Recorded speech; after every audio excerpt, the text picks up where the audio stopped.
नमस्कार. नमस्कार विद्यार्थी मित्रांनो. मी डॉक्टर गीता अविनाश राशीनकर, सरस्वती मंदिर night college of commerce and arts Pune 2 वाणिज्य विभागामध्ये मी कार्यरत आहे. TY BCom इन्कम टॅक्स म्हणजेच ऑडिट अँड टॅक्सेशन, त्यामधल्या टॅक्सेशनमध्ये इन्कम टॅक्सच्या बाबत आपण आज जो भाग व्याख्यानामध्ये बघणार आहोत तो इन्कम फ्रॉम हाऊस प्रॉपर्टी आहे. मागच्या व्याख्यानामध्ये आपण इन्कम फ्रॉम सॅलरी याचा अभ्यास केलेला आहे. म्हणजे सॅलरी म्हणजे काय, सॅलरीमध्ये कोणकोणते घटकांचा समावेश होतो, अलाउन्सेस म्हणजे काय, घरभाडे भत्ता म्हणजे काय, करमणूक भत्ता म्हणजे काय, त्याचबरोबर शैक्षणिक भत्ता म्हणजे काय, म्हणजे educational allowances, entertainment allowances, housing allowances, हे जे सगळं आहे याचा अभ्यास आपण मागच्या व्याख्यानात केलेला आहे. आणि आजच्या व्याख्यानात आपण इन्कम फ्रॉम हाऊस प्रॉपर्टी, घर मालमत्तेपासून मिळणारं उत्पन्न, ह्याच्यामध्ये आयकर कायद्यामध्ये कोणकोणत्या तरतुदी आहेत त्याची माहिती आपण आज बघणार आहोत. आता या ठिकाणी घर इन्कम फ्रॉम हाऊस प्रॉपर्टी म्हणजे नेमकं काय आहे आणि याबाबत कर आकारणीचे नेमके आधार काय आहेत, घर कसं असलं पाहिजे, कशा पद्धतीने तुम्हाला इन्कम मिळतं, काय मिळतं, हे आपल्याला या व्याख्यानामध्ये बघायचं आहे. आता घर मालमत्तेपासूनचे उत्पन्नाचं हे आपल्या इन्कम टॅक्समधलं दुसरं शीर्षक आहे. पहिलं काय होतं, इन्कम फ्रॉम सॅलरी, आणि हे आहे income from house property. Okay. आता कर भरण्याचा मुख्य आधार म्हणजे मालमत्तेचं वार्षिक मूल्य आपल्याला काढायचं असतं. आता प्रत्यक्ष भाडं किंवा इतर उत्पन्न त्यावर कर भरावा लागत नसून तर वार्षिक मूल्यावर कर भरावा लागतो. जेव्हा घर म्हणजे घर मालमत्तेपासून जे उत्पन्न करपात्र होतं तेव्हा त्यास पुढील अटी पूर्ण कराव्या लागतात. त्यामध्ये 3 घटक आहेत विद्यार्थ्यांनो, की जे घर आहे ती मालमत्ता आहे, ती मालमत्ता करदात्याच्या मालकीची असावी. फॉर एक्झाम्पल, समजा आता मला कर भरायचा आहे, तर ते घर माझ्या नावाने असेल तर मी त्याचा टॅक्स केव्हा हे भरू शकतो.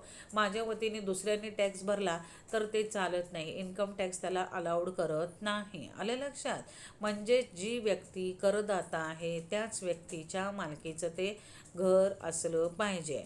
आता अशा मालमत्तेमध्ये इमारत किंवा त्याला जोडून असलेल्या जागेचा समावेश असावा.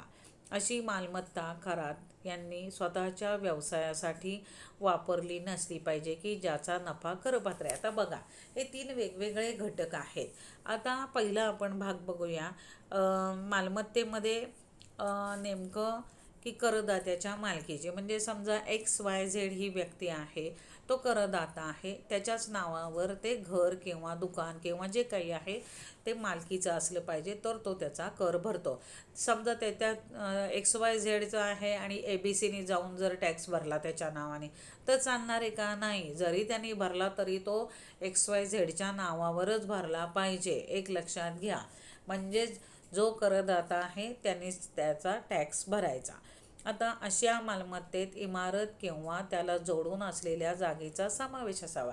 आता बघा, आपलं घर असतं, बरोबर आहे. घराच्या बाजूला मोठी मोकळी जागा असते, कधी गार्डन असतं, कधी गॅरेज असतं, कधी काही जागा मोकळी सोडलेली असते किंवा आणि त्याचा उपयोग केलेला असतो, बरोबर आहे ना. आता कायद्याच्या कलम 22 मध्ये वापरण्यात आलेल्या मध्ये घर मालमत्तेचे पासून मिळणाऱ्या उत्पन्नावर कर आकारणी करण्याबाबत तरतुदी केलेल्या आहेत. म्हणजे या तरतुदीमध्ये काय आहे, घर मिळकतीपासूनचे उत्पन्न करपात्र ठरते. अशा मालमत्तेत इमारत किंवा त्याला जोडून असलेल्या जागेचा समावेश असावा. कायदा कलम 22 मध्ये वापरण्यात आलेली मिळकत ही संकल्पना मर्यादित आहे. ती म्हणजे इमारत किंवा त्याला जोडून अशी जागा याचा समावेश मिळकत या संज्ञा. आता फॉर एक्झाम्पल, समजा घर आहे आणि त्या घरामध्ये प्रामुख्याने बाहेर आपण आपली गाडी पार्क करण्यासाठी 4 व्हीलर असेल, 2 व्हीलर असेल, त्याच्यासाठी जागा ठेवलेली असते, बरोबर आहे ना. आता तुम्ही समजा ते घर आहे, त्या घराची पार्किंगसह जर जागा दिलेली असेल तर पार्किंगपासून तुम्हाला उत्पन्न मिळतं, बरोबर आहे, तर ते उत्पन्न आहे. परंतु समजा पार्किंगच्यासाठी तुम्ही घराच्या बाहेर जर असेल किंवा दुसरीकडं असेल आणि त्याचे जर मिळणारा पैसा याच्यामध्ये दाखवत असाल तर ते उपलब्ध होऊ शकत नाही, ते त्याचं इन्कम होऊ शकत नाही. आता त्याच्यानंतर आपण मिळकत ही संकल्पना व्यापक आहे. कलम 22च्या बाबतीत इतर प्रकारच्या मिळकती सोडलेल्या आहे. आता म्हणजे इन्कम फ्रॉम अदर सोर्समध्ये इमारतीला जोडून असलेल्या रिकाम्या प्लॉटपासून भाड्यापोटी मिळणारे उत्पन्न घर मिळकतीपासूनचे मिळणाऱ्या उत्पन्नात जमेस धरले जात नाही. आता बघा या ठिकाणी की आपण समजा 1-2 प्लॉट खरेदी केलेले आहेत 2-2-4 गुंठ्याचे आणि त्या प्लॉटमधनं नेहमी एक रस्ता जात असतो आणि तो रस्ता आपल्या समजा 4 गुंठ्याच्या प्लॉटमध्ये 2 गुंठ्याचा प्लॉट एका बाजूला 2 गुंठ्याचा प्लॉट दुसऱ्या बाजूला गेला आणि मधनं रस्ता गेला आहे, तर तो नियमानुसार रस्त्याला जागा आपण दिली आपल्या प्लॉटमधनं. म्हणून तो एका प्लॉटमध्ये आपण आपलं घर बांधलं आणि ते घर बांधल्यानंतर आपण त्या ठिकाणी आपल्यासाठी सगळ्या सोयी केल्या, परंतु पलीकडचा रस्त्याच्या पलीकडचा जो प्लॉट आहे तो रिकामा राहिलेला आहे, बरोबर आहे. आणि आपण आपल्या घरामध्ये समजा एखादा भाडेकरू ठेवलेला आहे, 2-3 मजल्याचं आपलं घर आहे, त्याला पार्किंगसाठी जागा दिली, पुन्हा त्याने एखादी नवीन गाडी खरेदी केली, तर त्याला प्रश्न पडला की आता मी माझी गाडी कुठं पार्क करू. पण आपण समजा जर त्याने आपल्याला विचारलं याबाबत की माझी गाडी दुसरी आणलेली आहे, मी पार्क करण्यासाठी मला जागा हवी, तर आपण म्हणतो नाही की तुम्हाला या ठिकाणी आम्ही एकच जागा दिलेली आहे, बरोबर आहे. परंतु समोर आमची जी जागा आहे ना ती आमची आहे, तो रिकामा प्लॉट आहे आणि त्या रिकाम्या प्लॉटमध्ये तुम्ही गाडी लावू शकता, कारण तो प्लॉट आमचा आहे, तुम्हाला काही प्रॉब्लेम नाही. तुम्ही त्याचे आम्हाला समजा जो काही असेल 4,000 किंवा 3,000 महिन्याला भाडं द्या.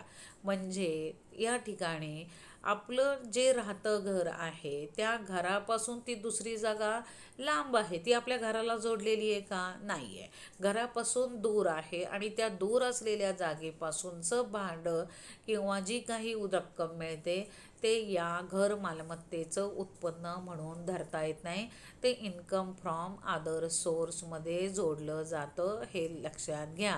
साधी सोप्या कन्सेप्ट असतात. मिळकत ही संकल्पना आता बघा, इमारतीपासून जोडलेल्या रिकाम्या प्लॉटपासून भाड्यापोटी मिळणारे उत्पन्न घर मिळकतीपासून मिळणाऱ्या उत्पन्नास जमेस धरलं जात नाही, हे मी तुम्हाला उदाहरणाचं सांगितलं.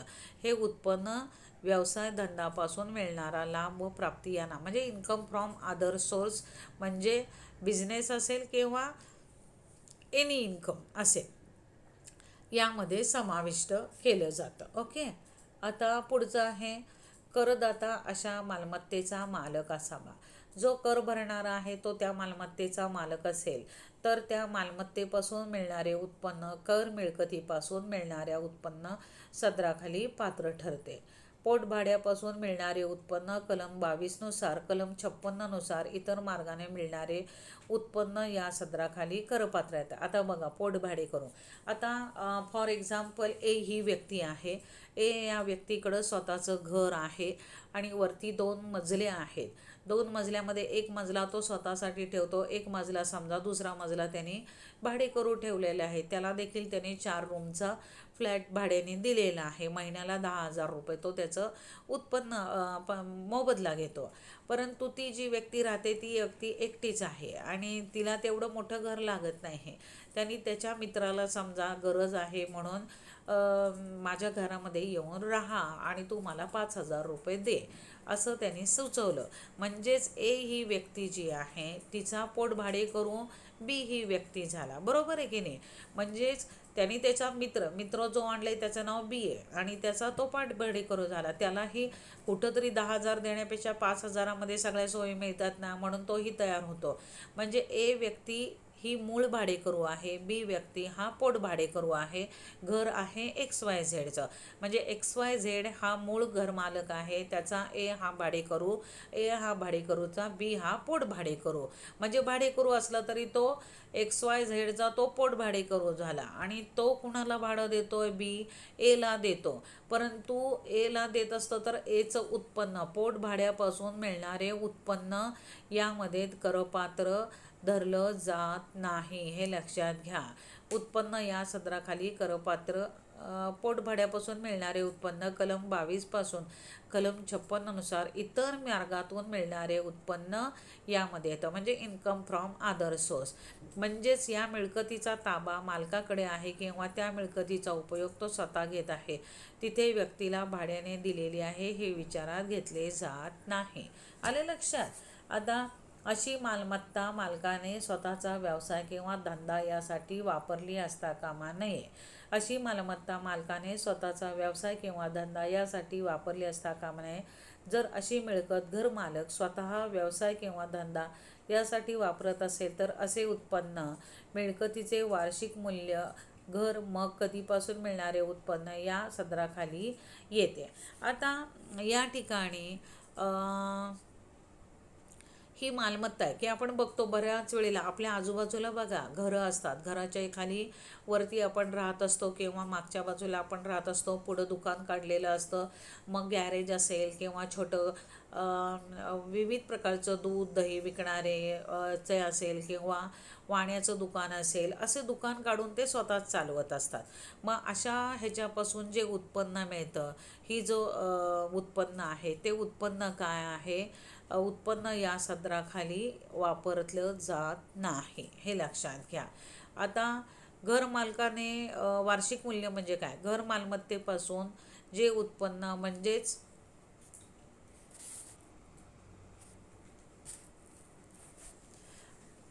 घर मालमत्तेपासून उत्पन्न म्हणजे मालमत्तेपासून मिळालेल्या भाड्याचे उत्पन्न नाही.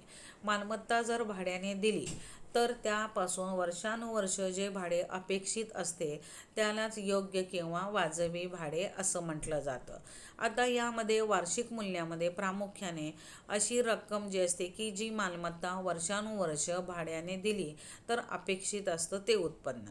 जर अशी मालमत्ता भाड्याने दिलेली असेल आणि मिळालेले किंवा मिळणारे भाडे वार्षिक भाडे जर अपेक्षित भाड्यापेक्षा जास्त असेल तर प्रत्यक्ष मिळणारे भाडे हे धरलं जातं.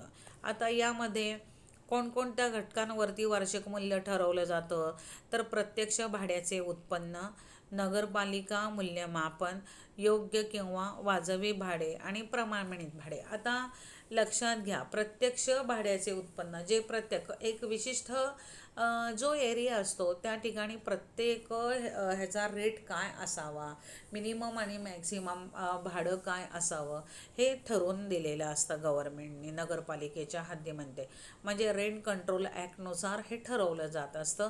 मग समजा एखाद्या एरियामध्ये 10,000 रुपये भाडं आहे, जर तुम्ही तुमचा नातेवाईक आहे म्हणून त्याच्याकडनं 5,000 रुपये घेतलेत, पण तिथला नियम काय आहे 10,000 रुपये म्हणजे वर्षाचं म्हणजे 10 गुणिले 12 1,20,000 हे उत्पन्न मिळालं असं गृहीत धरलं जातं. तुम्ही 5,000 घ्या, नाहीतर तुम्ही 11,000 घ्या, नाहीतर 12,000 घ्या, तर त्या ठिकाणी ते कन्सिडर केलं जात नाही, हे लक्षात घ्या. आता नगरपालिका मूल्यमापन हे या पद्धतीने करते की रेंट कंट्रोल ॲक्टनुसार जे भाडं ठरलेलं आहे त्याच पद्धतीने मूल्यमापन केलं जात असतं आणि योग्य वाजवी भाडं घेतलं जातं आणि प्रमाणित भाडं असतं की अशा म्हणजे गणित जेव्हा इन्कम फ्रॉम हाऊस प्रॉपर्टीचं करतो तेव्हा त्याच्यामध्ये हे सगळे घटक समाविष्ट असतात. आणि आत्ता आपली पुणे विद्यापीठ MCQ पद्धतीने परीक्षा घेत असल्यामुळं तिथं काही हा प्रॉब्लेम नाही आहे. त्यामुळं पेपर कसा येईल मला माहीत नाही, परंतु तुम्हाला हे सगळं मटेरियल मी देते आहे. मी बरेचसे प्रॉब्लेम पण घेतलेले आहेत आणि त्यामध्ये तुम्हाला प्रत्येक गोष्टी मी दाखवलेल्या आहेत प्रॉब्लेममधनं, त्यामुळं तुम्ही त्याचा अभ्यास नीट करा आणि त्यामुळं तुम्हाला जे काही टॅक्सेशनचा ऑडिट टॅक्सेशनचा पेपर येतो तो व्यवस्थित तुम्ही MCQ पद्धतीने स्वतः व्यवस्थित सोडवा. आता स्वतःच्या राहण्यासाठी वापरण्याचं घर जर व्यवसाय किंवा धंद्यासाठी वापरले तर सदरचे उत्पन्न घर मालकाचे मालमत्तेपासून उत्पन्न या शीर्षकाखाली करपात्र होत नाही. समजा तुमच्याकडं स्वतःचं जे घर आहे राहण्यासाठी आणि तुम्ही स्वतः वापरत आहात आणि किंवा धंद्यासाठी जर वापरलं असेल आणि त्यापासून जे उत्पन्न मिळतं तर ते तुमचं घर मालमत्तेपासूनचं उत्पन्न होऊ शकत नाही.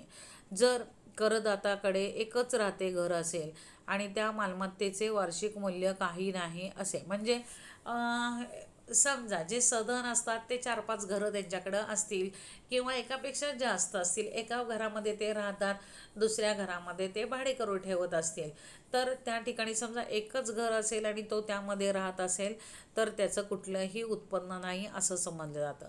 जर करदात्याकडे एकापेक्षा जास्त घरे असतील, स्वतःच्या राहण्यासाठी असतील, तर त्याच्या मतानुसार फक्त एकच घर हे स्वतःच्या राहण्यासाठी धरण्यात येईल आणि दुसऱ्या घराचे वार्षिक मूल्य वर दे म्हणजे जे काही प्रमाणित भाडं किंवा प्रत्यक्ष भाडं नगरपालिका यानुसार योग्य ते मूल्य धरलं जातं हे लक्षात घ्या आणि त्यावरून वार्षिक मूल्य ठरवलं जातं.